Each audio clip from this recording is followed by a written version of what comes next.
Hello friends, मैं अंकित और आज आप लोगों को बताने वाला हूं सेप्सिस और एसेप्सिस के बारे में। ठीक है ना। माइक्रोबायोलॉजी की बहुत ही इंपॉर्टेंट टॉपिक है जिससे एग्जाम में कई बार क्वेश्चन देखा गया। ठीक है, सेप्सिस क्या होता है, एसेप्सिस क्या होता है, इसके बारे में पूरा डेफिनेशन। ठीक है, और इसके बारे में हम और भी चीजें जो है डील करने वाले। ठीक है, अगर आप माइक्रोबायोलॉजी के लेक्चर देखना चाहते हैं आप हमारे यूट्यूब चैनल पर जो है एक बार विजिट जरूर करें, जिसमें यूनिट वाइज जो है आपको वीडियो मिल जाएगी, लेक्चर करके एक बार सीक्वेंस वाइज आपको मिल जाएगी। ठीक है, तो आज की वीडियो में देखने वाले हैं सेप्सिस और एसेप्सिस के बारे में। ठीक है ना। सबसे पहले हम बात करते हैं टॉपिक के बारे में, सेप्सिस क्या होता है, एसेप्सिस क्या होता है। सेप्सिस का मतलब होता है प्रेजेंस ऑफ माइक्रो ऑर्गेनिज्म। ठीक है, और एसेप्सिस का मतलब होता है ऑब्सेंस ऑफ माइक्रो ऑर्गेनिज्म। ठीक है ना। ये ए लगा हुआ है, ठीक है, ए डिनोट करता है कि मतलब ऑब्सेंस, ऑब्सेंस किस चीज का, माइक्रो ऑर्गेनिज्म का। ठीक है, इसके बारे में देखने वाले हैं।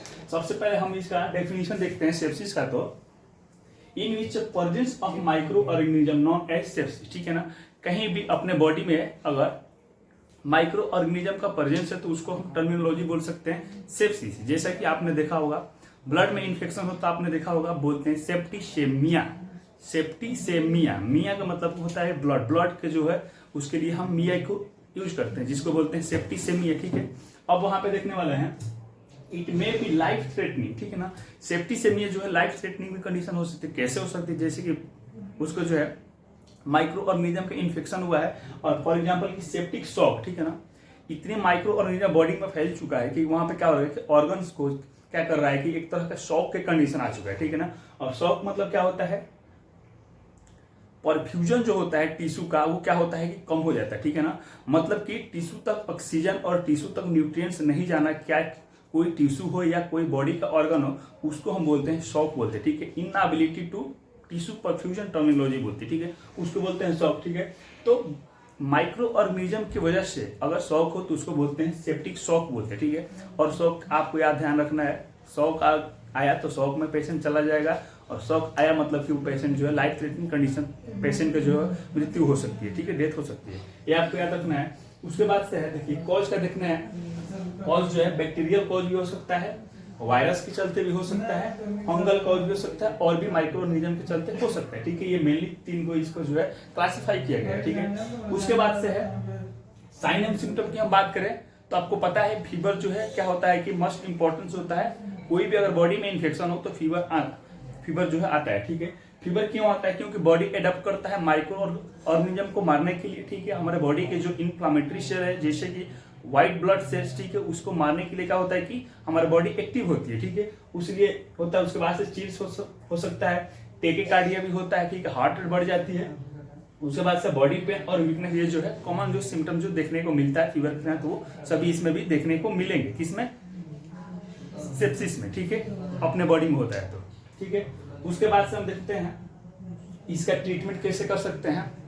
अगर सेप्सिस हो रहा है तो उसका ट्रीटमेंट कैसे कर सकते हैं। ठीक है, ब्रॉड स्पेक्ट्रम जो है एंटीबायोटिक हम देंगे। ठीक है, ब्रॉड स्पेक्ट्रम। ठीक है ना, एक होता है नैरो स्पेक्ट्रम, एक होता है ब्रॉड स्पेक्ट्रम। ठीक है, ब्रॉड स्पेक्ट्रम का मतलब होता है कि जो ऐसा एंटीबायोटिक दे कि ग्राम पॉजिटिव को भी बैक्टीरिया को मार दे, ग्राम निगेटिव बैक्टीरिया को भी मार दे। ठीक है, दोनों तरफ से वो मारने में वो केपेबल हो, उसको हम बोलते हैं ब्रॉड स्पेक्ट्रम। ठीक है, ब्रॉड स्पेक्ट्रम देंगे।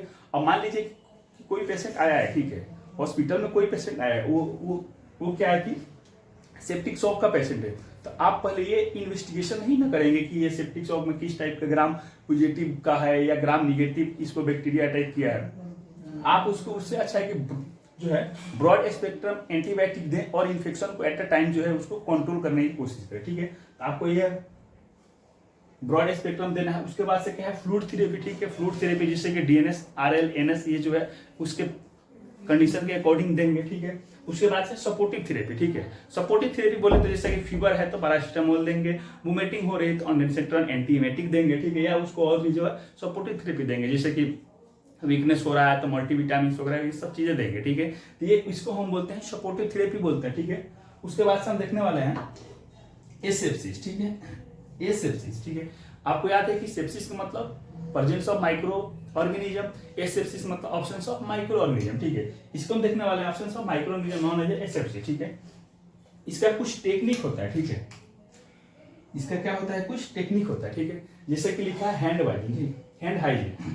हैंड हाइजीन जो है या हैंड वॉशिंग जो है ये मोस्ट इंपॉर्टेंट एस्पेक्ट होता है किसी भी क्रॉस इन्फेक्शन को बचाने के लिए, ठीक है, एक पेशेंट तो दूसरे पेशेंट में इन्फेक्शन क्रॉस इन्फेक्शन ना हो पाए, ठीक है, उसको बचाने के लिए, या नोजोकोमियल इन्फेक्शन के लिए, ठीक है।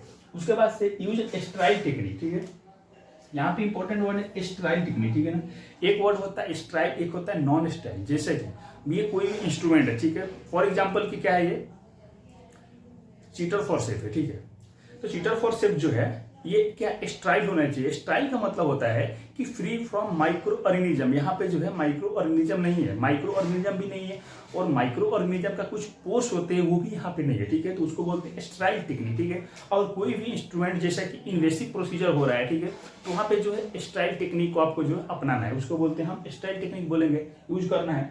उसके बाद से है proper cleaning and disinfectant of surface, ठीक है। अब यहाँ पे समझिए स्ट्राइल है और डिसइंफेक्टेंट, ठीक है। स्ट्राइल आपको बता दिया, स्ट्राइल का मतलब जो है फ्री फ्रॉम माइक्रो ऑर्गेनिज्म 100%, लेकिन डिसइंफेक्टेंट का मतलब जैसे कि आप जो है स्पिरिट लेके क्या होता है कि थर्मामीटर आप क्लीन कर देते हैं, ठीक है, थर्मामीटर क्लीन कर देते हैं, या किसी और हॉस्पिटल में कोई अगर सरफेस हो उसको आप सही मतलब ठीक कर देते हैं, बेड को क्लीनिंग कर रहे हैं या सरफेस को आप अगर क्लीन कर रहे हैं तो उसको क्या बोलेंगे, डिसइंफेक्टेंट बोलते हैं। लेकिन हम एक पूरा ऑटोक्लेविंग का और स्टरलाइजेशन प्रोसेस को हम फॉलो करके करते हैं, उसको क्या बोलते हैं, हम स्ट्राइल टेक्निक बोलते हैं, ठीक है।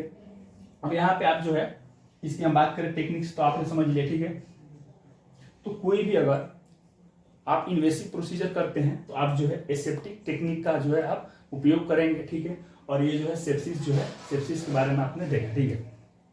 पूरे वीडियो को अगर हम एक तरह का समरी बताएं तो सेप्सिस का मतलब माइक्रो ऑर्गेनिज्म प्रेजेंस हो, ये सेप्सिस का मतलब की हो, ठीक है। सेप्सिस बॉडी में हो सकता है, जिससे कोई भी वायरस के भी चलते हो सकता है, बैक्टीरिया के भी चलते हो सकता है। एसेप्टिक जो है टेक्निक अपनाया जाता है, ठीक है। पेशेंट को जब केयर किया जाता है या पेशेंट पे कोई भी प्रोसीजर होता है जिससे ऑपरेशन हो, या आप कोई भी केयर कर रहे हो, माउथ केयर कर रहे हो, या कोई कोलोस्टमी केयर कर रहे हो, तो उसमें क्या होता है कि आपको एसेप्टिक टेक्निक अपनाया जाता है, ठीक है। आज की वीडियो काफी छोटा रहा, फिर मिलते हैं आपके नेक्स्ट वीडियो में। वीडियो कैसा अच्छा लगा तो जरूर आप इसको जो है शेयर करें, और लाइक्स वाले बटन जो है दबाना ना भूलें, ठीक है। फिर मिलते हैं नेक्स्ट वीडियो में, आज के लिए इतना ही, फिर मिलते हैं बहुत जल्द आपसे। धन्यवाद।